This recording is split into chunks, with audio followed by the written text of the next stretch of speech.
Hello dears, आशीष tutor 2% new video आप लोग को स्वागत करता है। जैसा कि आप लोग पता है, subject math class 10 UP board की तैयारी कराई जा रही है। यहाँ पर केवल मैथ की कराई जाती है और इम्पॉर्टेंट नोट्स जो है वो सबका दिया जाता है। समझ में आया? चलिए, क्लास 10 ऑल सब्जेक्ट 2024 जो 2024 में पेपर होने वाला, अभी भी आपके पास टाइम है, अभी भी आपके पास टाइम है। पढ़ लीजिए, पढ़ लीजिए। देखिए, पढ़ना क्या है आपको 6 सब्जेक्ट हैं। 6 सब्जेक्ट में रोज अगर एक लेसन पढ़ते हैं तो भी बहुत है, 1 घंटा पढ़ते हैं तो भी बहुत है। समझिए, बस ये चैप्टर पढ़ लो, मतलब साइंस का, इसमें खाली साइंस का दिया जा रहा है इंपॉर्टेंट। समझिए, बस ये चैप्टर पढ़ लो। 2024 में बोर्ड में टॉप करने से कोई नहीं रोक सकता है। साइंस में केवल 70 में 70। समझ में आया? चलिए, और 85% कहीं नहीं गया आपका। समझ में आ रहा होगा तो बहुत अच्छी बात है। चलिए, अब समझते हैं क्या क्या हमें पढ़ना है, बस उसी को जान लेते हैं, बस इतना ही। समझिए आगे। देखिए, पहला दिया हुआ है जो कि संयोजन तथा वियोजन अपक्रिया। केमिस्ट्री का है, केमिस्ट्री का अलग है और बायो का अलग है, फिजिक्स का अलग है। क्या क्या पढ़ना है वो बता दे रहे हैं। संयोजन तथा वियोजन अपक्रिया पढ़ना आप सभी लोग को। समझ में आया? चलिए, और इसका भी सब आपको उदाहरण सहित पढ़ना है, एक ही नहीं आप खाली परिभाषा याद करेंगे, उदाहरण सहित आपको याद करना है। तो उदाहरण के लिए 1 नंबर मिलता है। समझ में आया? चलिए, अब देखिए, ऊष्माक्षेपी तथा ऊष्माशोषी अपक्रिया, ये भी आपको पढ़ना है। समझ में आया? चलिए आगे बढ़ते हैं। रासायनिक समीकरण संतुलित करने की विधि, आपको रासायनिक समीकरण की परिभाषा भी याद कर लेना है और रासायनिक समीकरण का क्या संतुलित कैसे किया जाता है वो भी बताया गया है फर्स्ट वाले में। चलिए आगे बढ़ते हैं, उसकी विधि भी आपको सीख लेना है। और चौथा दिया हुआ है, पहला हो गया, दूसरा हो गया, तीसरा हो गया, चौथा देखेंगे हम सभी लोग। अम्ल तथा क्षार, हमने छाट छाट कर बनाया है सब, आप समझ लीजिए। अम्ल तथा क्षार तथा लवण की परिभाषा उदाहरण सहित। उदाहरण में आपका अगर नहीं लिखेंगे उदाहरण तो 1 नंबर चला जाएगा। हो सकता है वो भी टीचर ना दे, काट दे पूरा पूरा, पेपर चेक करने के ऊपर है। समझ में आ रहा होगा तो बहुत। चलिए, अब आता है पांचवा क्या है? Baking soda. Baking soda, baking soda बनाने की विधि। अब समझिए, बेकिंग सोडा बनाने की विधि कौन कौन सी है वो भी जानिए आप सभी लोग। चलिए, वो भी आपको पढ़ना है। बेकिंग सोडा बनाने की विधि और उदाहरण सहित पढ़ना है। समझ में आया? चलिए, अब छठवां क्या दिया हुआ? धामन सोडा बनाने की विधि।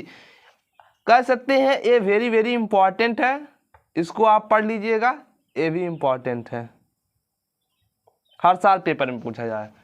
अगर आप पिछले 2020 का पेपर देखेंगे उसमें भी दिया है संयोजन अपक्रिया तथा वियोजन अपक्रिया, ऊष्माक्षेपी तथा ऊष्माशोषी और रासायनिक समीकरण संतुलित करने की विधि, संतुलित करने का परिभाषा और अम्ल और क्षार लवण की परिभाषा उदाहरण सहित बेकिंग सोडा, ये सब आपको दिया हुआ है। अगर 2020 से 2000 जो है कि 23 तक जो कि पेपर में निकला हुआ है वो भी देखेंगे तो उसमें भी दिया हुआ है। समझ में आया हो तो बहुत अच्छी बात है। चलिए आगे बढ़ते। अब प्लास्टर ऑफ पेरिस, इसको भी वेरी वेरी इंपॉर्टेंट लिखिए और एक नोट से बनाइए और अच्छे से उस पर लिख लीजिए। और उदासीनी अपक्रिया, उदासीनीकरण अपक्रिया, ये भी वेरी वेरी इंपॉर्टेंट, हर साल पेपर में पूछा गया है, पेपर से बनाया गया क्वेश्चन। चलिए, और धातु एवं अधातु, इसको भी आप पूरा चैप्टर पढ़ना है। समझ में आया? चलिए, विद्युत से रासायनिक श्रेणी, ये भी आपको वेरी वेरी इंपॉर्टेंट लिख लेना है। हालांकि सब इंपॉर्टेंट है लेकिन जो एकदम मेन है उसको आप पहले ही पढ़िएगा, फिर उसके बाद जो है पढ़िएगा। और संतृप्त तथा असंतृप्त, ये भी पूछता है, कर सकते हैं, इंपॉर्टेंट लिखिए। और सजाती श्रेणी, ये भी इंपॉर्टेंट है। सब इंपॉर्टेंट है, कह सकते हैं, जो कि मेन है उसको हम बता दे रहे हैं क्या क्या आता है बोर्ड परीक्षा में। और IUPAC नामकरण ये बहुत इंपॉर्टेंट है, मोस्ट इंपॉर्टेंट, क्या मोस्ट इंपॉर्टेंट है। और साबुनीकरण अभिक्रिया ये भी इंपॉर्टेंट है। समझ में आया? तो चलिए देखिए, इतना जो है इंपॉर्टेंट हमने बता दिया, ये सब भी इंपॉर्टेंट है, ऐसा नहीं है इंपॉर्टेंट नहीं। अब देखिए जो हो गया बेकिंग सोडा, ये भी इंपॉर्टेंट है। अम्ल और क्षार का लवण का परिभाषा आपको याद हो जाएगा, बिल्कुल सरल भाषा में है। और रासायनिक समीकरण संतुलित करने की विधि याद कर लेंगे और परिभाषा याद कर देंगे। उष्मा छेपी, उष्मा शोषी याद कर लेंगे, संयोजन वियोजन याद कर लेंगे, ये भी इंपॉर्टेंट है। लेकिन उतना जो है इसका जो यहाँ से हमने बताया इंपॉर्टेंट है, वो आपको बता दिया जा रहा है, ये आना तय है। समझ में आया? चलिए आगे बढ़ते हैं। अब आते हैं हम बायो में, बायोलॉजी देख सकते हैं। 16वां पाचन तंत्र इंपॉर्टेंट है और श्वसन तंत्र इंपॉर्टेंट है, आपको समझा दिया जा रहा है। उत्सर्जन तंत्र वेरी वेरी इंपॉर्टेंट। लैंगिक जनन ये भी इंपॉर्टेंट। अलैंगिक जनन ये भी इंपॉर्टेंट। परागण ये इंपॉर्टेंट है, पूछा जाता है। और पुष्प की संरचना ये वेरी वेरी इंपॉर्टेंट।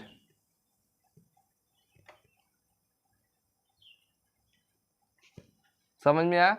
अब देखिए नर तथा मादा जनन तंत्र ये भी इंपॉर्टेंट है। इसमें से हरदम पूछता है, जो कर सकते हैं। DNA और RNA में अंतर ये भी मोस्ट इंपॉर्टेंट। समझ में आया? चलिए मोस्ट इंपॉर्टेंट हमने बता दिया जो था। अब देखिए करना क्या, इसमें आपको 49 जो कि बताया जा रहा है हर लेसन से, आपको 2020 से जो पेपर आया था उसमें से छाट कर सब बनाया गया है। और 2021 में जो हुआ था उसमें भी बनाया गया, 2022 में जो हुआ उसमें भी बनाया गया, सब में ही बनाया गया है छाट। समझ में आया?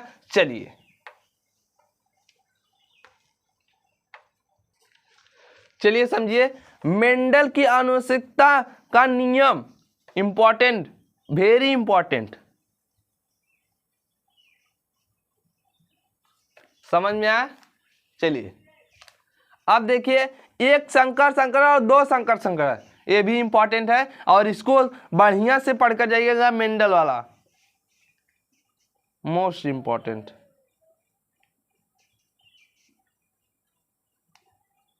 समझ में आया? चलिए, और लिंग निर्धारण की प्रक्रिया ये भी इंपॉर्टेंट है, पढ़ के जाइएगा। अब समझिए मानव मस्तिष्क इंपॉर्टेंट है, और तंत्रिका तंत्र ये भी इंपॉर्टेंट है। सब इंपॉर्टेंट है, कहने का मतलब सब इंपॉर्टेंट क्वेश्चन बनाए गए हैं। और ऐसा कि नहीं फिलहाल आपको पूरा चैप्टर पढ़ने के लिए कर रहा हूँ, खाली आपको छाट पढ़ना है, जो कि हमने बता दिया गया है। चलिए, इससे ज़्यादा अगर कोई सब्जेक्ट पढ़ आता है तो बताइएगा। चलिए आगे बढ़ते हैं। 30वां क्वेश्चन, प्रकाश परावर्तन पढ़ लेना आपको। अवतल और उत्तल दर्पण का प्रतिबिंब पढ़ लेना है। प्रकाश का अपवर्तन पढ़ लेना है। लेंस की प्रतिबिंब का निर्माण पढ़ लेना है, और लेंस की क्षमता पढ़ लेना है। निकट दृष्टि दोष पढ़ लेना है। इसमें सब इंपॉर्टेंट है, वेरी वेरी इंपॉर्टेंट है। समझ में आया? फिजिक्स में कोई नहीं कह सकते हैं कि ये आ सकता है, ये नहीं आ सकता, इसमें सब आ सकते हैं। और दूर दृष्टि दोष पढ़ सकते हैं। मानव नेत्र का चित्र आएगा, उसको भी आप बनाना सीख जाएंगे तो अच्छी बात है। और समझिए ओम का नियम पढ़ लेना आपको, very very important, most important कर सकते हैं। विद्युत धारा पढ़ लेते हैं। विशिष्ट प्रतिरोध पढ़ देते हैं। और समझिए सवाल कहाँ से आता है, सवाल सब में से आएगा, ज्यादातर श्रेणी क्रम या संयोजन में से आएगा। क्या? श्रेणी क्रम या संयोजन में सवाल इसी में से आता है, ज्यादातर कर सकते हैं। और समांतर क्रम संयोजन सब इंपॉर्टेंट है, वेरी वेरी और मोस्ट इंपॉर्टेंट। और चुंबकीय बल रेखाएं भी पढ़ सकते हैं। फ्लेमिंग के दाएं हाथ या बाएं हाथ का नियम दोनों पढ़ के जाना आप सभी लोग को। विद्युत मोटर पढ़ लेना है। विद्युत जन्यु पढ़ लेना है। फैराडे का नियम पढ़ लेना है। और कह सकते हैं ओजोन परत का नियम पढ़ लेना है और ऊर्जा स्रोत। चलिए, अगर कहीं पे आपको डाउट हो यहाँ से भी आ सकता है तो उसको भी पढ़ लेना आप सबको। हमने इंपॉर्टेंट सबको बढ़ा दिया, वेरी वेरी इंपॉर्टेंट। अगर कहीं पर डाउट हो तो पूछ लीजिएगा। अप्रत्यक्ष ओजोन परत का अप्रत्यक्ष ही भी पढ़ लेना है और सबका परिभाषा, सबका उदाहरण और सबका जो कह सकते हैं सब कुछ पढ़कर जाना है। प्रतिबिंब कहाँ बनेगा, निकट दृष्टि दोष का परिभाषा, दूर दृष्टि दोष का परिभाषा, मानव नेत्र का चित्र, मानव नेत्र का परिभाषा, सब कुछ आपको पढ़ के जाना है। समझ में आ रहा होगा तो बहुत अच्छी बात है, अगर नहीं आ रहा होगा तो समझ लीजिएगा। जो घर पे देखेंगे सब लोग, सब ये नहीं देखते हैं कि कितना वो पढ़ रहा है, सब ये देखेंगे उसका परसेंट कितना है, सब यही देखते हैं। समझ में आया, घर वाले हो चाहे बाहर वाले हो, समझ में आ रहा होगा तो बहुत अच्छी बात है, ना समझ में आ रहा होगा तो बाद में पेपर देने के बाद रिजल्ट आएगा तब समझ में आएगा। बार बार मौका नहीं मिलता है पढ़ने का, एक ही बार मिलता है। चलिए, अगर बात समझ में आ गई होगी तो आई होप आप समझ गए होंगे। तब तक के लिए जय हिंद, वंदे मातरम। 49 हमने इंपॉर्टेंट क्वेश्चन बता दिए साइंस के, अब मैथ के बताए जाएंगे कहाँ से आपको पढ़ना है।